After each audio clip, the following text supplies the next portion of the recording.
opisina sa presidente sa Talisay City College gisiraduhan sa City Hall. Leslie Caminati Bistil, Sugid Limi. Napasli court order nga ilang ming padlakan. Unsa may katungod nila nga unsay grounds nila nga ilang gipadlakan? Kini mo ipangutana sa staff ni kanhi Talisay City College OIC Richel Bacaltos. Nakugang na lang sila sa pag-report karong buntag nga gibabagan na niining lapad nga plywood ilang buhatan. Matud pa ni Lolet Zafra nga nag-expect na sila niini nga mahitabo human sa pamahayag ni City Legal Officer Attorney Alfredo Sipalay. Matud ni Zafra, mubiya lamang sila kung adunay ikapakita nga dokumento si Mayor Johnny De Los Reyes gikan sa Board of Trustees nga nagtangtang kanila sa ilang pwesto. Ang mayor mao ang chairman sa Board of Trustees sa Talisay City College. Expect na lang ko ani kay sa ilang gisulti di man sila matuog legalities. Mag-expect na lang may nga padlakan gid nila. Kay sa among istorya bahin sa legalities, dingon man si Attorney Sipalay nga di ta magstorya legalities. Sa ato pa di gid sila matuog legalities. Nag-expect na lang may nga padlakan nila. Di lang sa mo step down kung wala pay decision ang judge ba.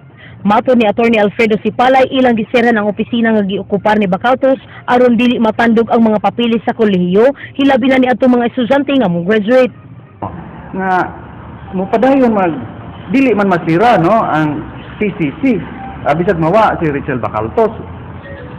Dili man kay kanang Richel Bacaltos equals TCC. It's not that, no? Kung padanglit ipadayon mudaog siya sa iyang kaso makabalik siya, tagaan siya back wages kung mao nay order sa korte, mao nay saktong proseso. Dili kay mo insistir siya nga siya presidente niya siya magbuot sa mayor. Lisod kayo. Mayor nganong ikaw man ang sweldo nga sa naman may gi-allocate may gi-allocate allocation ang kuan na PCC 14 million. Basing ko na siguro kwarta kay ang tanker naman halin naman lang sa tanker ang sweldo. Hangtod karon wala makadawat og sweldo ang staff ni Bacaltos sukad Enero ning tuiga. Apan nitanyag kanila si Mayor JVR nga mogamit siyang personal nga kwarta kung sila nakapirma paunta sa ilang mga kontrata. Ang mga staff nagdumili nga ang City Hall ang muhar kanila ug mi-insister nga ang Board of Trustees mo ang mo-appoint kanila. Kwarta, naay kwarta pero kanang yung ilang pinulungan nga sinanali jud kaayo ba? Ako nang kaluoy kinsa nga nung taon ko mo kuan man ko na tungod akong kaluoy nila total ug malangay ni ko sa kasimana o kuan makagwanta pa ko. Nga adun na lang i-forward nila sa ko. Mura og taplan ng sa Taplan man sa nako. Kadaghan na mo ko magtapal dire. Matod sa mayor sa pagsugod siyang termino pagka-mayor sa Dakbayan, nagpasuod si Bacaltos og daghan nga mga job order employees nga sobra sa gikinahanglan. Namanid sila ang 1,900. Oo. Unya, nito mo lag 100 katin, gibutangan niya 30 isayas dayon ka mga additional. Mo bito hinungdan nga nayabag gamay ang mga sweldo sa mga maestra nga mga regular tungod sa 30 isayas gihapak dayon. Kisa may pasulunan na. Natural si Richie. Leslie Caminati Vistil, News 5. Gipang recall baguhay lang ang usa sa mga produkto sa Nagaraya Nuts kay matod sa Bureau of Foods and Drugs, contaminated kini og compound nga makaresulta og sakit sa atay ug cancer. Jinky Bargio, Sugid Limi. Sugod karong adlaw, gituyok na sa mga inspector sa Bureau of Foods and Drugs ang mga supermarket sa Sugbo aron masusi kung i-pull out na sa management ang Nagaraya Cracker Nuts Original Butter Flavor nga dunay lot number 14019 nga dunay expiration date nga January 24, 2015. Kini human masuta sa maong buhatan nga ang maong produkto adunay elemento sa aflatoxin, usa ka toxic compound nga maka-cancer ug makamugna og sakit sa atay. Matod sa FDA, mukuha sila og samples aron ipada sa central office nga maoy mohiling sa maong produkto. Pero I think ilang gini i-pull out kay mismo man gyud ang food industries mo nag voluntary recall sila man gyud mismo, so meaning sila gyud nakahibalo kung asa gyud ang ilahang mga distributor. Nakig-alayo na karon ang Bureau of Foods and Drugs ngadto sa management sa mga supermarket dinhi sa syudad alang sa paspas nga pag-recall sa mga produkto aron nga di na kini mapalit pa sa ilang mga konsumidor. Mutabang sab ang Department of Trade and Industry sa pagmonitor sa mga stock sa tindahan, pagsiguro nga giimplementar kini sa mga tag-iya. We always have open lines and coordination with the FDA. There were even times when we have joint enforcement and monitoring teams, so we would be very glad to help the FDA in monitoring the Nagaraya in the stores. Jinky Bargil, News 5. Ang lalawigan sa Sugbo mao'y 11 probinsya sa tibuok Pilipinas nga misalong sa programa sa National Youth Commission nga gitawag og Abot Alam. Tumong sa maong programa nga makabalik sa tunghaan ang mga out-of-school youth. King Perez, Suginlimi. Gipirmahan kagahapon ni Governor Junjun Davide ang usa ka executive order nga nagmando sa pagsuporta sa usa ka programa nga moagni sa pagbalik og tungha sa mga out-of-school youth. Ang mga programa gitawag og Abot Alam, usa ka national program alang sa mga out-of-school youth nga dunay pangidaron nga 15 ngadto sa 30 anyos. Usa ka comprehensive framework nga nagtinguha nga makatungha ang tanang kabatan-unan sa nasod. Target karong tuiga nga usa ka milyon ka mga kabatan-unan ang matabangan sa maong programa. Ang lalawigan sa Sugbo mao'y 11 probinsya sa nasod nga formal nga misuporta pinagi sa pagluwat og executive order alang sa maong programa. Matod sa chairman sa National Youth Commission nga ang local government unit sama sa Kapitolyo mao'y muhimo sa paglista sa mga kabatan-unan nga out-of-school youth sa ilang area of jurisdiction. Ang maong talaan ihatag sa DepEd nga mao'y moassess sa mga ana sa listahan. Na mag-integrate. Pero kung walay mga out-of-school youth na may palista, wala sila matabangan. Sayang ang budget. So, and we're really thankful that our Cebu provincial government is really very sincere about helping our out-of-school youth. Matod sa gobernador nga katungdanan siyang pamunuan ang pag-monitor ug paki-coordinate sa mga hintungdang ahensya sa lalawigan sa pagpatuman sa maong proyekto.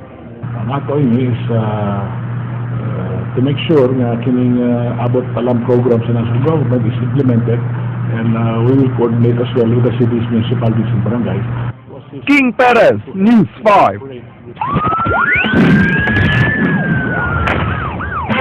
Kasamtangan giatiman sa usa ka pribadong tambalana ng usa ka cameraman sa local TV network human kini nakasugat og disgrasya ganiyang pasado alas 12 sa kadlawon sa May Gorordo Avenue, Dakbayan sa Sugbo. Naangol si Aaron Blanco, cameraman sa GMA7 Cebu, human nagkabangga ang iyang gimanehong motorsiklo ug usa ka auto. Wa na maabti sa mga sakop sa sitom ang biktima sa nahitabuan kay dali kini gihatod sa mga sakop sa e-roof sa Tambalanan nga duol sa dapit. Wa na moatubang sa camera ang driver sa maong auto nga nailhang si Rina Janine Go apan asoy niya sa mga otoridad nga kumpiyansa siyang nagpadagan sa sakyanan kay Go Signal man. Apan nakurat lang siya diha na sa duol ang motor, hinungdan nga nagkaabot silang duha sa tunga. Gikan siya sa Dan Archbishop Reyes sa Ayala, samtang si Blanco nagsubay sa Gorordo Avenue. Gisuta pa sa investigador sa sitom kung kinsay sadaan sa duha.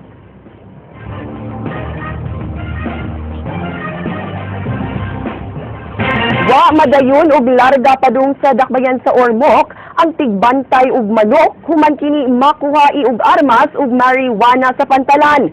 Jinky Bargil, Suginlimi. Gitanggong sa bilangguan sa Port Police si Ronnie Jean Maasin, 23 anyos, kinsa nakuhaan og Magnum 357 revolver, mga bala ug usa ka pakete sa marijuana. Ang dinakpan padung unta sa Dakbayan sa Ormoc apan gibabagan sa mga frisker dihang nakuhaan si og marijuana nga gitago sud sa iyang pitaka. Dihang gidana si Maasin sa buhatan sa Port Police, nakuhaan sab siya og armas nga gisuksok sa iyang hawak. Gawas ini, nakuhaan sab siya og tiket sa barko ubos sa laingan nga nakapatinga sa mga otoridad. So, among gipangot ang sulti sa iyang papa is kini kuno si Concepcion Pitogo, iyang mama. Pero pag tanong ako sa iya kung kisa iyang mama, dili man mao, iyang mama. So, tanan ako kung di ba kinawat o di ining tikita, karon po ni siyang pinaka. Depensa ni Maasin nga gihatag kani ang armas isip caretaker sa mga manok sa Dakbayan sa Toledo. Tapos ko niya, unawa na lang, mura si Kugkuhan, away si Kusawa, mura na Blanco ba? Jinky Bargil, News 5. Ni adtong niaging tuig padiay gustong papawao ni Talisay City Mayor Johnny V. De Los Reyes ang hipi sa dakbayan sa Talisay nga si Police Superintendent Risty Ramos apan giyatagan kini og chance director sa kapulisan sa lalawigan. Andrea Patenia, Sugin-Limi. There is coordination, no details. Gipahibaw ni Cebu Provincial Police Office Director Police Senior Superintendent Noel Guilliamac nga nihangyo kaniya si Talisay City Mayor Johnny Vidalos Reyes nga pahulipan ang hepe sa Talisay City Police nga si Police Superintendent Resty Santos. Nadawat niya ang mauhangyo Setyembre ni adtong miaging tuig, duha ka buwan human milingkod si Santos apan wa kini aprubahin ni Guilliamac. Nakita mo sa nako nga that he is new in the position and I think he needs a break to perform. So tagaan na itong higayon. Karong bag-o, wa siya nadawat nga bag-ong hangyo ni Mayor JVR. Apan kun moabot na kini sa iyang buhatan, di kini madali-dali pag-aprobar, kay kinahanglan pa niyang i-evaluate ang performance ni Santos. Dugang niini nga kun matagbaw ra siya, ipabili niya sa pwesto si Santos. Wa pa sab siya'y nahuna-hunaan nga mga kandidato alang sa mga mupuli niini kun relibuhan. Laing gipahibaw ni Guilliamac nga wa pa sab siya'y nadawat ka formal nga hangyo gikan kang Santos nga buot na niining mupahawa isip hepe sa Talisay City Police. Apan mensahe niya niini, Ganahan na siya muhawa on his own. Well, that will reflect sa iyahang pagka-opisyal because I think as an officer, di ka basta-basta mo surrender lang. If and when na ay sugyot na papahawaon ka. If you think that you really deserve and you are performing your job, I don't see any reason na kinahanglan na muhawa ka diha. subay sa mga aligasyon nga dunay mga pulis sa Talisay nga protector og drug den, wa mihimog formal nga investigasyon si Guilliamac kabahin niini. Kay numduman nga migawas ang maong taho dihang kaduha nga napakyas ang raid sa mga sakop sa NBI sa gitumbok nga drug den dihang nakig-coordinate sa Talisay City Police apan milampos ra sila sa dihang wa na sila nakig-coordinate sa kapulisan sa Talisay. Misalig ra si Guilliamac sa explanation ni Santos nga wa gyoy koordinasyon nga gibuhat ang NBI kanila sukad masukad. Well, walay formal investigations nga kahigayon na mo ana because I think it's enough na nagisulti ni Resty Santos that there was no coordination. Andrea Patenia, News 5.